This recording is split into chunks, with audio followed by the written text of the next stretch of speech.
Movie की starting में हमें बताया जाता है कि एक अननोन वायरस की वजह से अचानक सभी आदमी एक एक करके मरने लगे और धीरे धीरे सभी आदमी पूरी धरती से खत्म हो गए। पर किसी वजह से ये वायरस विमेंस को कोई भी नुकसान नहीं पहुंचा सका था, जिस वजह से 8 साल बाद अब अर्थ से मेंस का नामो निशान इस वायरस की वजह से मिट चुका है और इस पूरी धरती को अब विमेंस ही चलाती है। जहां धरती पर कोई भी आदमी न होने की वजह से रिपॉपुलेशन करने के लिए पहले से रिजर्व स्पर्म्स का इस्तेमाल किया जाता है, जिसके जरिए अब वुमेन्स प्रेग्नेंट हुआ करती है।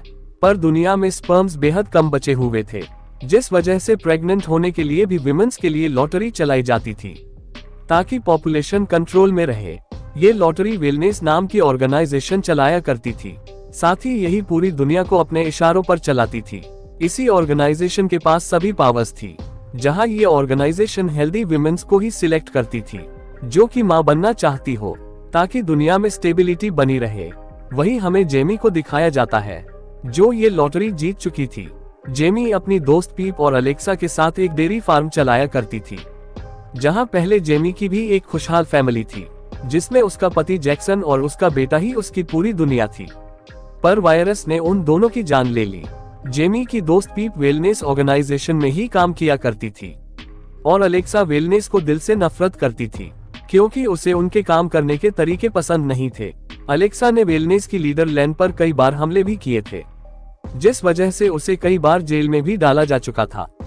पर वहां भी अलेक्सा का कॉन्स्टेंस नाम की पुलिस ऑफिसर के साथ अफेयर था, जिसके साथ वो अपनी हवस की भूख मिटाया करती थी और यहाँ ऐसे ही कांड करके आती जाती रहती थी।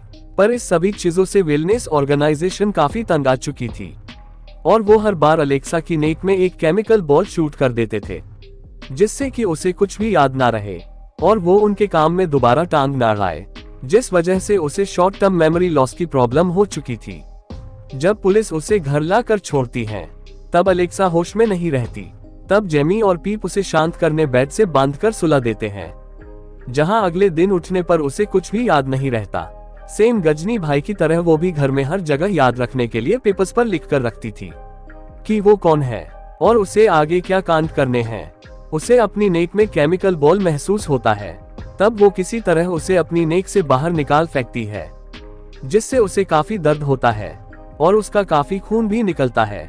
जिसके बाद वो सीधा अपनी मॉम से मिलने जाती है, जहां ऐसी ही पनिशमेंट्स की वजह से उसकी मॉम पूरी तरह से पागल हो चुकी थी, जो अपनी बेटी को तक नहीं पहचानती थी और इसी वजह से अलेक्सा वेलनेस ऑर्गेनाइजेशन से इतनी ज्यादा नफरत करती थी क्योंकि वेलनेस ऑर्गेनाइजेशन ने ही उसकी मॉम की ऐसी हालत कर दी थी।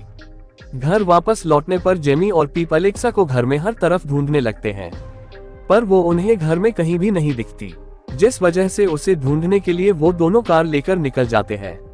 पर तभी पीप किसी को अपनी कार से उड़ा देती है। उन्हें लगता है कि ये शायद अलेक्सा है जिसे उन्होंने उड़ाकर मार डाला है, पर दूसरी तरफ से वहां अलेक्सा आ जाती है। तब वो डरते हुए जब उसे पलटते हैं तब वो देखते हैं कि ये तो एक आदमी है। उसे देखकर वो तीनों शॉक हो जाती है क्योंकि अर्थ से आदमी पूरी तरह से खत्म हो चुके थे, तो ये आखिर आया कहां से। उन्हें लगता है कि उन्होंने दुनिया के आखिरी बचे हुए आदमी को भी मार डाला है। वो जब उसे देखने के लिए उसके पास जाते हैं तब वो आदमी हड़बड़ी से उठ जाता है, पर उससे घबराकर पीप उसके सर पर मारकर उसे बेहोश कर देती है और वो उसे उठाकर अपने डेयरी फार्म में ले आते हैं और उसका इलाज करते हैं। वो उसे वही छुपा कर रखते हैं क्योंकि ये जेमी का प्रेग्नेंट होने का यही एक आखिरी मौका था, क्योंकि वो अभी तक के सभी टेस्ट्स में फेल हो चुकी थी और उसे अपनी तन्हाई मिटाने के लिए इस आदमी के स्पर्म की जरूरत थी ताकि वो मां बन सके, जिस वजह से एलेक्स और पीप उसका साथ देते हैं। वो उसे वही छुपा कर रखते हैं, लेकिन जब अलेक्सा उस आदमी का बैग चेक करती है तब उस आदमी का नाम बॉबी है, ये उसे पता चलता है, जो कि एक न्यूज़पेपर कंपनी में काम किया करता था। पर तभी बॉबी उठता है और वहां से भागने की कोशिश करने लगता है, लेकिन अलेक्सा उसे वहां से किसी तरह बाहर जाने से रोक लेती है और वही पकड़कर बांधकर छुपा देती है ताकि किसी को भी उसके बारे में पता ना चले। जहां एक दिन बातों ही बातों में बॉबी अलेक्सा को बताता है कि मैं अकेला बचा हुआ आदमी नहीं हूँ, यहाँ और भी आदमी है जो कि अभी भी बचे हुए हैं, लेकिन कोई हंटर हमें ढूंढकर मार रही है। जिसके बाद जेमी को दिखाया जाता है जो कि अपने टेस्ट की रिपोर्ट लेने वेलनेस हॉस्पिटल में आई हुई थी। जहां डॉक्टर जेमी को फिर से एक बार रिजेक्ट कर देती है, क्योंकि उससे कई सारे मेडिकल इश्यूज थे, जिस वजह से जेमी काफी दुखी हो जाती है और वो बॉबी के पास जाती है ताकि वो उसकी ले सके और वो प्रेग्नेंट हो सके। पर उससे ये भी नहीं होता, जहां उसे ऐसा करते हुए पीप देख लेती है और वहां से उसे बाहर ले आती है, जिसके बाद पीप जेमी को बॉबी का स्पर्म लाकर देती है जिससे कि वो प्रेग्नेंट हो सके। इससे जेमी काफी ज्यादा खुश हो जाती है। पर अगले दिन उसकी एक फ्रेंड को भी वेलनेस ने प्रेगनेंसी के लिए रिजेक्ट कर दिया था, जो कि उससे मिलकर काफी रो रही थी। उसे देखकर जेमी को काफी बुरा लगता है और जेमी उसकी भी मदद करने का सोचती है, जिस वजह से अगले दिन फिर से पीप बॉबी से उसका स्पर्म मांगने जाती है ताकि वो जेमी की फ्रेंड की भी हेल्प कर सके। पर बॉबी उसे एक ही शर्त पर स्पर्म देने के लिए मानता है कि उसे बांधकर कैद नहीं रखा जाएगा और ना ही वो यहाँ से भागेगा। जिसके बाद वो नहाने जाता है और उसे अच्छे कपड़े दिए जाते हैं। हालांकि लड़कियों वाले ही एक दिन अलेक्सा बॉबी से मिलकर वेलनेस की काली सच्चाई जानने के लिए उससे बातें करने लगती है, पर अलेक्सा सस्ते नशे करके भंड हो जाती है और मौका देख बॉबी बाहर भाग जाता है। पर घायल होने की वजह से वो ज्यादा दूर नहीं भाग पाता और वापस लौट आता है, क्योंकि बाहर उसे खतरा था। वापस आकर वो अलेक्सा को एक सिम देता है जिसमें बाकी बचे हुए मेंस की लोकेशन थी। रात में जेमी बॉबी के साथ इंटीमेट हो जाती है और अपने सारे अरमान पूरे करती है। और जब अलेक्सा फोन में सिम डालकर लाती है, तब उसमें राइस नाम का एक मैसेज आता है, जिससे बॉबी को पता चल जाता है कि बाकी सभी आदमी सही सलामत है। पर वेलनेस के ऑफिस में जेमी की फ्रेंड को पीप देख लेती है, जिसकी कनपटी पर गन रखकर लैन उसे स्पर्म कहां से मिले ये जान जाती है। और फिर जल्दी से पीप अपने दोस्तों को ये खबर पहुंचा देती है कि लैन को इस सब के बारे में पता चल चुका है। जिसके बाद पुलिस उन्हें डेयरी फार्म में ढूंढने लगती है।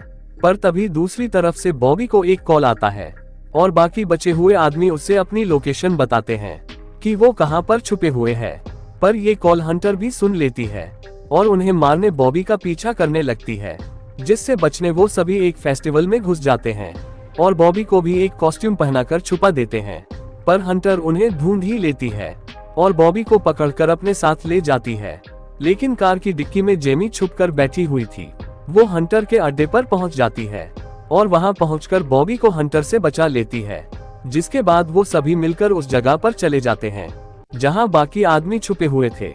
पर पीप उन्हें धोखे से वेलनेस सेंटर ले आती है और उन्हें पकड़वा देती है, जिसके बदले में लैन उसे हर तरह का ऐशो आराम और पैसा देती है और वेलनेस की वीआईपी मेंबर बना देती है। दूसरी तरफ अलेक्सा और जेमी को जेल में बंद कर दिया जाता है, जहां अलेक्सा लैन को बताती है कि जेमी प्रेग्नेंट है, तुम उसे जाने दो। पर लैन उन दोनों को मारने का ऑर्डर दे देती है।